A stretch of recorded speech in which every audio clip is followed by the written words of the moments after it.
মায়ের দোয়ার সাথে থাকলে মাত্র 90 মিনিটে 40 বছরে ভাগ্য খুলে যেতে পারে। এটা জ্বলন্ত প্রমাণ এই যে কেপ ভার্দের গোলরক্ষক ভজিনা, আপনারা দেখেছেন, যিনি স্পেনের সাথে খেলার আগে পৃথিবীর কেউ ওভাবে তাকে চিনত না, যার ফলোয়ার্স ছিল মাত্র 50,000, আর এক রাতেই তার ফলোয়ার্স হয়ে গেছে 7 মিলিয়ন, অর্থাৎ 70 লাখেরও বেশি ফলোয়ার্স হয়ে গেছে। দেখেন এই ভজিনা এমন একটি প্রিয় মানুষ, যিনি স্পেনের মতো একটি শক্তিশালী দলকে আটকে দেওয়ার পরে তিনি কান্না করে দিয়েছেন। তিনি বললেন, আজকে পৃথিবীর সবাই আমার খেলাটা দেখতেছে, অথচ কয়েকটা টাকার বিনিময়ে আমি আমার মাকে সাথে করে নিয়ে আসতে পারলাম। এই কষ্টটা আমার হৃদয়কে ভেঙে দিচ্ছে।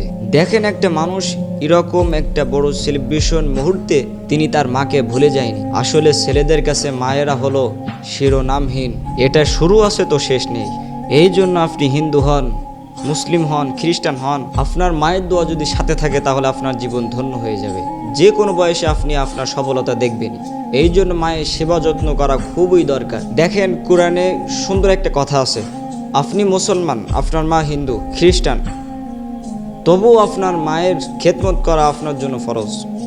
আল্লাহ তাআলা নিজেই ঘোষণা দিয়েছেন যে মা যেমনই হোক না কেন মায়ের খেদমত তোমরা করো। এই জন্য যুবক ভাইদেরকে বলবো, শুধু খেলা দেখা সময় নষ্ট করো না। এই ভজিনাকে দেখো, তিনি তার মায়ের দোয়া নিয়ে কিন্তু আজ সারা বিশ্বে মানুষ তাকে চিনতে পেরেছে। মা যদি একটা কাজ বলে সেই কাজটা আমরা মুখের উপরে না বলে দিই। আল্লাহ তাআলা এই যুবক ভাইদেরকে পিতা মাতার উপরে খেদমত করার সুযোগ সৌভাগ্য যেন আল্লাহ তাআলা দেয়। আমরা সকলে দোয়া করি।